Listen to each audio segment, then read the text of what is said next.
Hey everyone, welcome back to Top Down Tech, where we take a look at tech from the top to the bottom.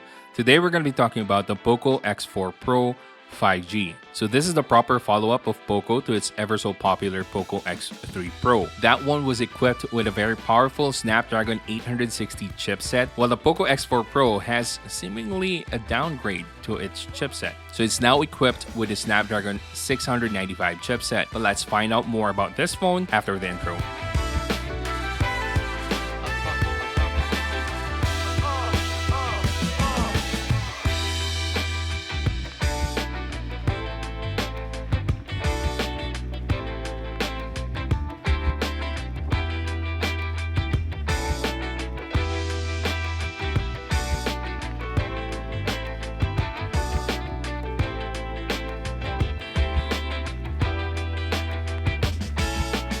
Alright guys, so that was a quick unboxing. So next up, let's check out the ports on this. So at the bottom, we have a SIM card tray. This can be used as a dual SIM card tray, or you can use one SIM card plus a micro SD card. And you also find the USB-C charging port, a microphone, and a down-firing speaker. We have two speakers on this, by the way. And then on the right side, we have the power button as well as the volume rockers. On top of the power button is the fingerprint scanner. On the top portion, you'll find the infrared blaster, a noise-canceling microphone, and the second of its two speakers, as well as a 3.5mm headphone jack. The left side is pretty much clean. We don't have ports or any markings on it. At the back, we have a very glossy, shiny glass back panel, and it's quite a fingerprint magnet. And then you'll notice this huge camera module here, and it will sort of remind you of last year's Xiaomi Mi 11 Ultra, but that's where the similarity ends. Now, we also have a triple camera setup here, highlighted by the 108 megapixel main sensor, which is using the Samsung ISOCELL HM2. It's not the best 108 megapixel sensor you'll find on a phone, but it's actually decent. But there's also one downside because of the chipset, and I'll tell you more about that later on in the video. And then you also get an 8 megapixel ultra wide sensor, as well as a 2 megapixel macro lens, both of which aren't my favorite at all. At the front, we have a 16 megapixel punch hole camera and a 6.67 inch AMOLED display, which is protected by Corning Gorilla Glass 5. Moving on to the battery performance, this has a 5000 milliamp hour battery as well as 67 watts of fast charging. Now, typically I would be raving about its fast charging, but so far from what I've tried, you can charge this in just under an hour. And that's a little bit disappointing as well, because when you compare this with a Poco X3 GT, that phone can charge at 67 watts and can finish from 0 to 100% in just under 40 minutes. Now, this one is significantly slower with this same charging speed, so I'm not quite sure what's going on here, but I hope you do take note of this information. But for battery performance, you can definitely use this for a full day without having to worry about recharging. But let's move on to its display. So we do have a 6.67 inch AMOLED display, and this is a dot display, so you have better color reproduction here, and the colors are really vibrant. Plus, you have 120 Hz refresh rate, which you can toggle. You can set this to automatic, you can set this to 120 Hz or 60 Hz, depending on your preference if you want to save more battery. So there is still some great value here if you are looking at a phone at this price range with a really good display. Watching movies here is quite enjoyable. You already have Widevine Level 1 certification. But let's go to the chipset's hardware limitation. If you compare this to the Redmi Note 10 Pro from last year, which only had a Snapdragon 732G, that one could stream 4K videos on YouTube. But other than the said limitation, if that is not such a big deal to you, everything else looks fine on its display. Plus, I want to highlight the very tiny punch hole that it has here.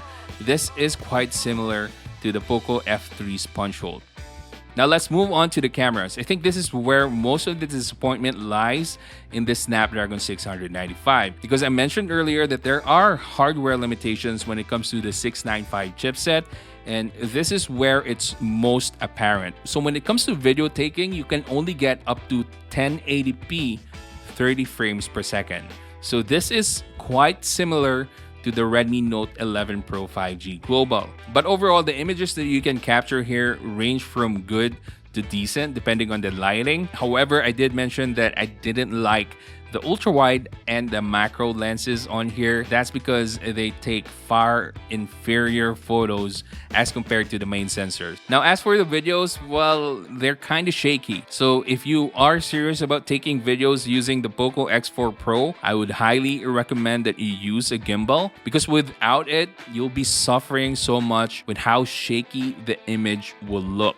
Now let's go straight to the performance here. This is where I think a lot of people will be a little bit disappointed, if not super disappointed, because if we compare this with last year's iteration, again, we have the Snapdragon 860 versus this year's Snapdragon 695, which the only advantage it has over the 860 is its 5G connectivity. But otherwise, the Snapdragon 860 stomps the performance of the Snapdragon 695. But what does this all mean in terms of its real-world performance? Does it suck in terms of performance? Well, absolutely not. The performance is actually really good. This one is equipped with a MIUI 13 as well as Android 11, but hopefully this gets the Android 12 treatment as well. But overall, I've had no issues in terms of performance, even for daily use as well as for hardcore gaming. And we'll talk more about gaming later on in the video, but for daily regular use, if you're going to be using this for phone calls, for social media, checking the news, browsing the internet, everything runs smoothly. And while this only gets about 300 to 400,000 Antutu benchmark points, this is actually a proper mid-range phone. This is what you'd come to expect from mid-range performance. But you do have the Snapdragon 778G, which would have been better equipped here. Now, moving on to the gaming performance of the Poco X4 Pro, I think this is where most people will actually enjoy this phone. For Genshin Impact, I was able to play at the highest graphical settings. It was ranging from about 25 frames per second up to 30 plus frames per second. I mean, that's not bad for a mid-range device. But basically, I've had a great time playing games on the Poco X4 Pro. Actually, I think this is where the Snapdragon 695 truly earns its pay, I guess. I would even say that it's better than the Snapdragon 732G in terms of its gaming performance. I have to commend the thermals of this. It didn't get too hot. I think the highest that I got was about 42 degrees Celsius while gaming. So if you are looking for a phone that has a great display plus a solid gaming performance in terms of thermals as well as the overall performance, I think the Poco X4 Pro is a solid choice. Now, I want to share with you guys the things that I really loved about the Poco X4 Pro.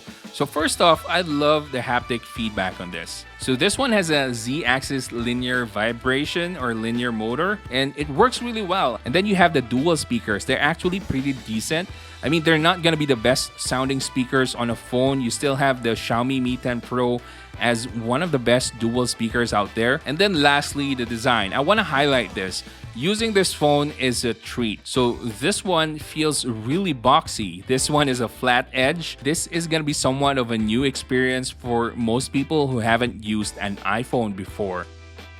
So I guess that's about it for my review on the Poco X4 Pro. If you guys want to get one, I'll put all of the links in the description box. So what about you guys? I want to hear your thoughts on the Poco X4 Pro. Were you disappointed? Were you expecting a lot more from this phone? And will you guys be getting one once this comes out? Anyway, that's going to be it for this video. And if you enjoyed this video and found it helpful, please give it a thumbs up, subscribe to my channel, and hit that bell button so you can watch more videos like this in the future. That's it for today, guys. Keep safe and have a great day.